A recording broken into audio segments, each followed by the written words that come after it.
American fighter jets were still in the air when their runways disappeared. Not metaphorically. Physically. Craters blown into concrete across Kuwait, Qatar, and the United Arab Emirates. A strategic radar in Doha went dark. The headquarters of the U.S. Fifth Fleet came under fire. Pilots began asking the question no Air Force ever wants to ask mid-mission: where exactly are we supposed to land? What happened was not a symbolic exchange of missiles. It was a calculated attempt by Iran to target the infrastructure that makes American air power possible in the Middle East. While U.S. aircraft were consuming fuel over the Persian Gulf, Iranian missiles and drones reportedly struck key air bases across the region, damaging runways and disabling critical systems.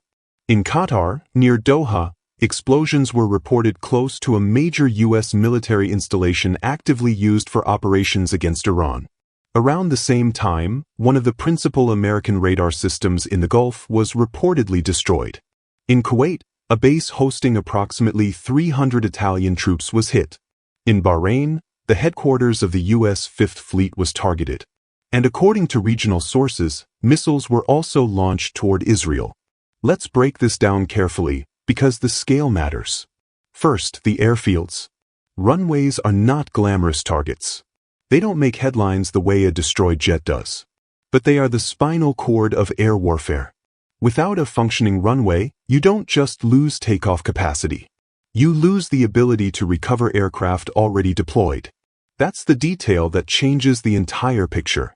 Iranian strikes reportedly focused on damaging runway surfaces in Kuwait, Qatar, and the United Arab Emirates. Craters, debris, secondary fires. Enough to temporarily suspend operations. Why would Iran prioritize concrete over aircraft? Because aircraft in the air are only powerful if they have somewhere safe to return. Targeting runways forces an immediate operational dilemma. U.S. commanders, according to early reports, had to consider redirecting aircraft mid-flight to more distant bases, some less prepared, some politically more sensitive. Every extra minute in the air burns fuel. Every diversion compresses response time for maintenance, rearmament, and redeployment. In practical terms, striking the runway chains the jet. And that is what many initial reports emphasized in a single, almost clinical sentence. The damage to runways prevented U.S. aircraft from returning to their bases. It sounds technical. It is devastating. Now consider the radar system reportedly destroyed in Qatar. This was not just a standalone sensor. It formed part of a layered missile defense architecture designed to detect launches and coordinate interception. A system Washington has long presented as proof that its regional presence protects allies from precisely this type of threat. Hitting that radar did two things simultaneously. Operationally, it degraded situational awareness. Politically, it punctured the narrative of invulnerability. When a key node in your detection grid goes dark under fire, the message travels faster than the missile. And this is where the story shifts from battlefield mechanics to strategic meaning. Because what Iran appears to have done was not scatter fire randomly across the region. The pattern suggests a deliberate focus on U.S.-associated infrastructure. Reports indicated explosions or interceptions in Qatar, Jordan, Saudi Arabia, the United Arab Emirates, Kuwait, and Bahrain. Air defense systems were activated in Abu Dhabi, Dubai, and Riyadh. Interceptions imply saturated skies, multiple projectiles, high alert. In Saudi Arabia, officials described the situation as relatively calm compared to others. But relatively calm, in this context, does not mean untouched. It means the intensity differed, not the exposure. The denominator across these targets was consistent. Locations tied to U.S. military presence or operational logistics. Where Washington had built platforms for projecting force, those platforms became targets.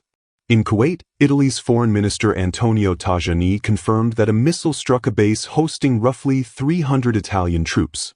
They were unharmed, he said, because they reached shelters in time. That detail tells you something crucial. Early warning systems functioned. Shelters were used. Lives were prioritized. But infrastructure is another matter. Tajani acknowledged damage to the installation, particularly to the runway. Again, the runway. We should pause here and ask a difficult question. If regional allies host U.S. forces to enhance their security, what happens when that presence turns their territory into a front line?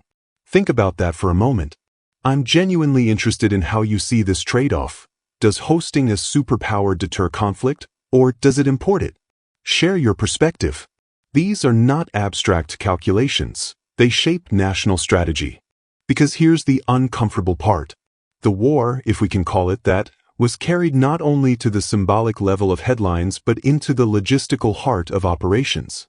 Iranian drones and rockets reportedly continued flying toward rear-area targets, bases, command nodes, airfields. That suggests an understanding of how modern militaries function. Disrupt the rear, and the front slows down. In Bahrain, the reported missile strike on the headquarters of the U.S. Fifth Fleet carried enormous weight. The Fifth Fleet is not a minor outpost. It is the naval instrument through which Washington secures shipping lanes, patrols the Gulf, and underwrites maritime security in one of the world's most energy-sensitive corridors. To see its headquarters come under direct attack shifts perception. The power that enforces maritime order suddenly appears within range. Simultaneously, according to sources cited in regional reporting, elements of Iran's Islamic Revolutionary Guard Corps launched missiles toward Israel. At the time those reports were compiled, there was no public confirmation regarding the outcome of those strikes.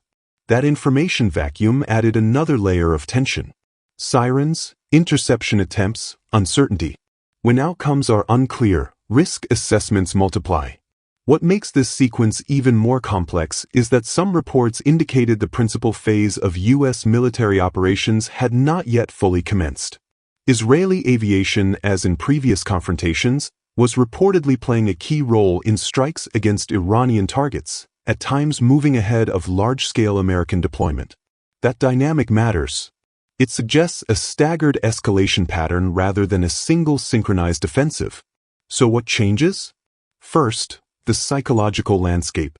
For decades, U.S. air power in the Middle East has operated under the assumption of uncontested return. Missions could be dangerous, but the infrastructure behind them was secure. This episode challenges that assumption. When pilots calculate fuel while uncertain about runway status, the aura of total dominance erodes. Second, the regional political equation. Governments in the Gulf that host American bases now confront a visible consequence. Their territory can become an immediate target. Even if defenses intercept most incoming threats, the act of interception itself demonstrates vulnerability. Populations hear the sirens. They see debris. The war they were told would remain distant suddenly appears overhead. Third, the deterrence balance. By striking infrastructure rather than solely engaging in retaliatory symbolism, Iran signals that escalation will not be confined to borders. It becomes networked, distributed. If pressure is applied to Tehran, pressure will be redistributed across the operational web sustaining that pressure. If you've followed this analysis up to this point, it's because you're not satisfied with surface-level headlines. You're trying to understand the structural implications, not just the explosions. Now we arrive at a second, more strategic question. If the skies over the Gulf can be contested in this way, does that push Washington toward escalation to reassert dominance, or toward recalibration to avoid deeper entanglement? I'd like to read how you interpret that trajectory. Drop your assessment below. These scenarios hinge on perception as much as capability, because perception drives the next move. If U.S. command concludes that its regional network can be systematically disrupted, it may respond with overwhelming force to restore deterrence credibility. That could mean expanded strikes, broader target sets, and intensified coordination with Israel. On the other hand, if the objective is to avoid a region-wide conflagration, Washington might prioritize rapid runway repair, forced dispersal, and a more defensive posture while seeking diplomatic off-ramps. Iran, for its part, appears to be communicating that any sustained campaign against it will carry regional costs. By targeting airfields, radar systems, and naval headquarters, it reframes the battlefield as a shared space rather than a one-sided theater. The logic is clear. If you operate from here, here will be hit. And that is the core transformation. The Middle Eastern sky, long treated as an extension of American operational depth, starts to resemble a contested labyrinth. Every sortie must factor in return uncertainty. Every host nation must weigh alliance benefits against exposure risks. Every radar blackout carries symbolic weight. In less than a day, according to these reports, runways were cratered, a strategic radar was silenced, Allied bases were shaken, and the headquarters of a major U.S. fleet came under attack. The material damage can be repaired. Concrete can be repoured. Systems can be replaced. But strategic narratives are harder to restore once fractured. The immediate winners? Iran gains leverage by demonstrating reach and willingness to escalate horizontally. It reinforces its image as capable of imposing costs beyond its borders. The immediate losers? Regional hosts whose territory absorbed the shock, and a U.S. posture that must now prove its resilience under direct fire. Israel remains deeply entangled, its actions intertwined with broader escalation dynamics. Historically, the Gulf has seen cycles of strike and counterstrike, but rarely has the operational rear of U.S. air power appeared so directly exposed across multiple states at once. Whether this becomes a short, sharp exchange or the opening chapter of a prolonged contest depends on decisions being made right now in Washington, Tehran, and regional capitals. What seems undeniable is this: dominance assumed is not dominance guaranteed. And once that realization sets in, strategy changes. I'll leave it there. We'll keep watching closely, and we'll keep thinking critically about what it really means. Subscribe if you haven't already, because we're tracking the evolution of this story day by day. Make sure to activate notifications, and don't miss our next report. And remember, you can now become a channel member. If you believe in this project and want to see it grow, your support makes all the difference. If you'd like to support our channel financially, which we greatly appreciate, you can do so through Patreon and PayPal. The link is in the video description.